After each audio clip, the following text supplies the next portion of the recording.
Assalamualaikum warahmatullahi wabarakatuh. Selamat berbahagia jamaah ngaji tafsir Al-Quran dengan referensi kitab tafsir Al-Ibris Mu'alib Mbah Kyai Haji Bisri Mustafa Rembang, dengan sanad Mbah Kyai Haji Samsul Mu'in Khalid, pendiri dan pengasuh Pondok Pesantren Darul Amin Cacak, Banyuwangi, Jawa Timur. Semoga berkah. Amin. Dilanjutkan surat Al-Baqarah ayat 149 dan ayat 150. A'udzu billahi minasy syaithanir rajim. Bismillahirrahmanirrahim. Wa min haitsu kharajta fawalli wajhaka syatral masjidil haram wa innahu lal haqqu min rabbik wa ma'allahu bighafilin amma ta'malun.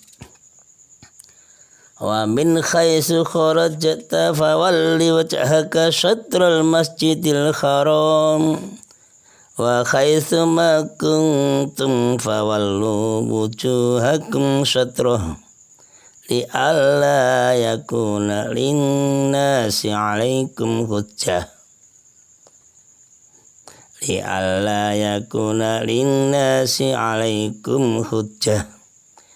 ilal ladzina zalamu minhum fala takhshawhum wakhshawni wa liutimma ni'mati 'alaikum wa la'allakum tahtadun.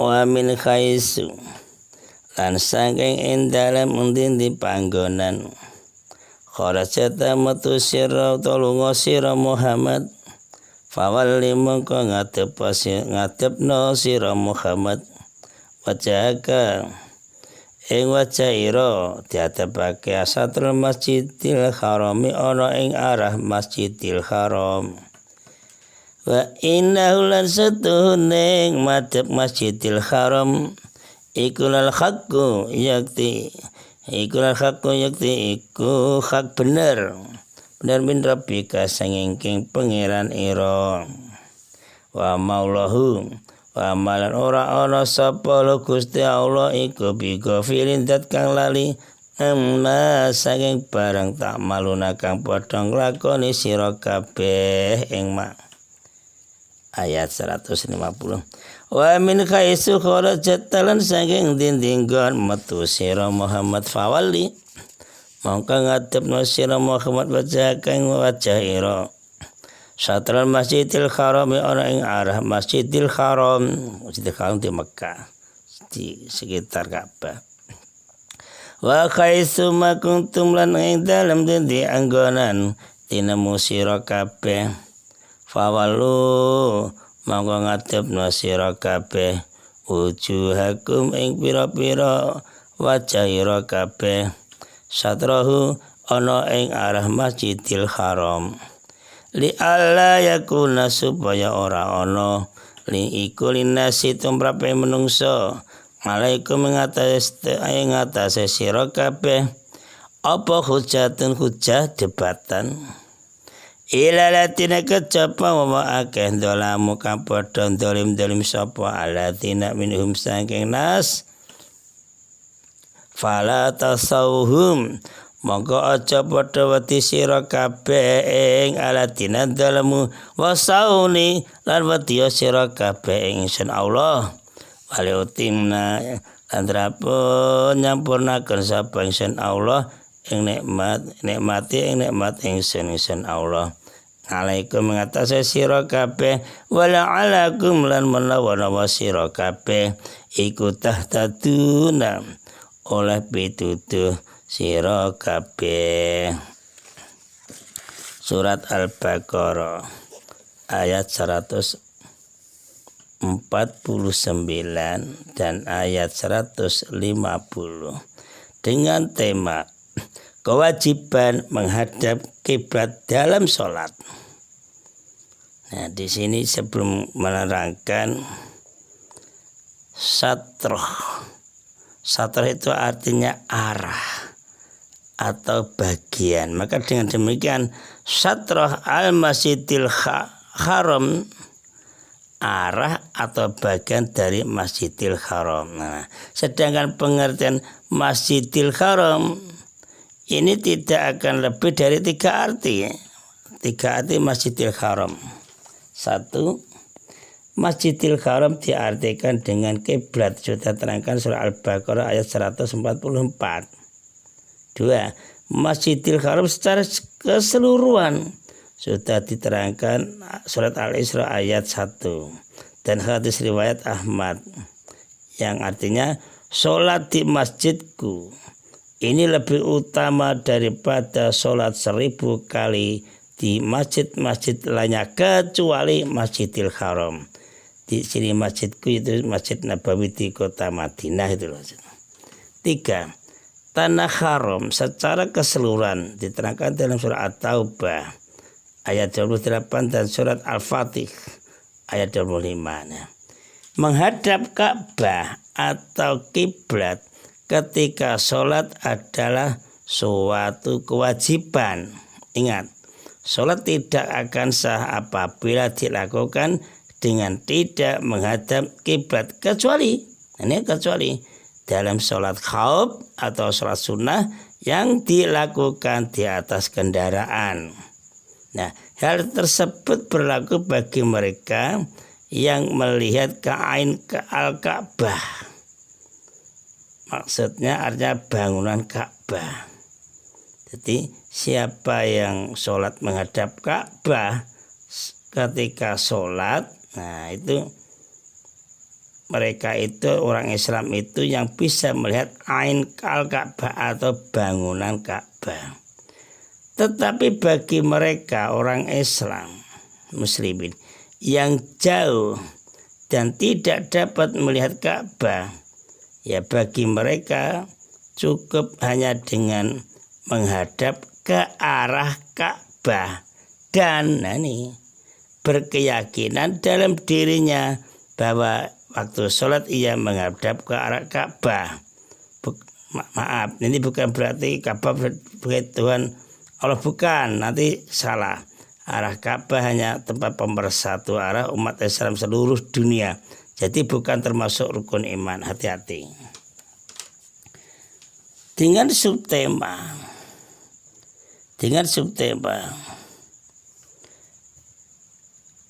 keharusan menghadap Ka'bah di Masjidil Haram waktu melaksanakan sholat itu harus wajib. Mengapa? Karena Ka'bah sebagai kiblat umat Islam yang sudah ditetapkan Allah sebagai kebenaran. Wa innahu lal haqqu mir rabbika. Nah ini. Jadi itu sudah ketetapan Allah, kebenaran dari Allah. Hati kita sudah yakin, tidak usah ragu-ragu. Ayat 149 dan ayat 150. Perintah untuk menghadap ke arah Masjidil Haram diulangi lagi dalam kedua ayat ini. Untuk apa? Ya untuk menjelaskan bahwa perintah itu bersifat umum untuk seluruh umat manusia. Seluruh umat manusia sampai akhir zaman. Maka serta tempat karena sangat penting serta ada hikmah yang terkandung di dalamnya, yaitu agar tidak ada lagi alasan bagi ahli kitab, tidak ada hujah, tidak ada tempat untuk berdebat bagi orang ahli kitab, kaum musyrikin, kaum munafikin, nah yang di situ untuk menentang Kanjeng Nabi Muhammad SAW dalam persoalan pemindahan kiblat itu masalahnya. Hal yang sama berlakulah untuk kaum musyrikin. Kaum musyrikin punya pendapat bahwa Nabi dari keturunan Ibrahim akan datang, akan menghidupkan agamanya, agama Ibrahim. Sehingga tidak pantas apabila berkiblat kepada Salon Ka'bah yang telah didirikan oleh Nabi Ibrahim. Pinter orang musyrikin agamanya. Dengan demikianlah batalah alasan-alasan para ahli kitab dan kaum musyrikin itu. Orang dolim di antara mereka yang melontarkan cemoohan, ejekan, pelecehan, dan bantahan-bantahan yang tanpa alasan yang berdasarkan akal sehat dan bukan pakai keterangan dari wahyu, itu tidak perlu dipikirkan, alias diiraukan saja, biarin saja. Adapun cemoohan, ejekan-ejekan mereka, baik itu pihak orang Yahudi, orang musyrikin, nah itu diterangkan. Pihak Yahudi berkata begini, itu keejaan kepada Kanjeng Nabi Muhammad SAW. Tiadalah Muhammad itu berpindah kiblat ke Ka'bah, melainkan karena apa? Karena kecenderungan Muhammad itu kepada agama kaumnya dan kecintaan kepada negerinya, negeri Arab. Sekiranya Muhammad berada di atas kebenaran, benar tenan, tentulah ia akan tetap berkiblat ke kiblat para nabi sebelumnya, yaitu Baitul Maqdis di Palestina. Oh, Muhammad gitu ya. Nah, Muhammad ki bener, kenapa kok pindah ke Ka'bah? Seharusnya tetap seperti nabi-nabi yang dulu, kiblatnya ke Baitul Maqdis di kota Palestina. Kalau gitu Muhammad nggak benar. Itu kan cemoohannya orang-orang Yahudi pakai akal yang tidak sehat. Nah, kemudian pihak musyrikin juga gitu. Orang musyrikin gini, oh, Muhammad telah kembali kepada kiblat kita dan akan kembali kepada agama kita, agama dari Nabi Ibrahim. Sewenang. Nah, berarti Muhammad ini pendukungnya dia, dianggap pendukungnya. Nah, sedangkan orang munafik juga berkata yang melecehkan. Muhammad loh berpindah-pindah kiblat, itu menunjukkan Muhammad itu dalam keraguan-raguan, dalam kebimbangan, enggak jelas, tidak punya pendirian yang tetap. Itulah alasan-alasan yang dibuat-buat oleh para penentang agama Islam pada waktu itu. Sekarang pun juga gitu. Cari alasan-alasan yang dibuat-buat oleh penentang agama Islam saat sekarang yang tidak beralasan yang tepat, yang benar, akal tidak. Pokoknya menang, pokoknya enak, pokoknya seenak-enaknya. Namanya debat tanpa alasan yang tepat biasanya ngawur itu loh, tidak ada nilainya. Ayat 151. Di antara penyempurnaan nikmat Allah, disitulah Allah mengutus seorang Rasul. Siapa? Ya Kanjeng Nabi Muhammad SAW. Kanjeng Nabi Muhammad SAW sebagai Rasul yang selalu membacakan ayat-ayat Allah, membebaskan umat dari penyakit kesyirikan dan membebaskan kejahatan-kejahatan jahiliyah. Ya, seperti penjajahan itu tanpa beri kemanusiaan, termasuk oleh Kanjeng Nabi dihilangkan, dihapus. Kanjeng Nabi mengajarkan Al-Quran serta hikmah itu hadis. Kanjeng Nabi mengajarkan apa yang belum kita ketahui atau mereka ketahui.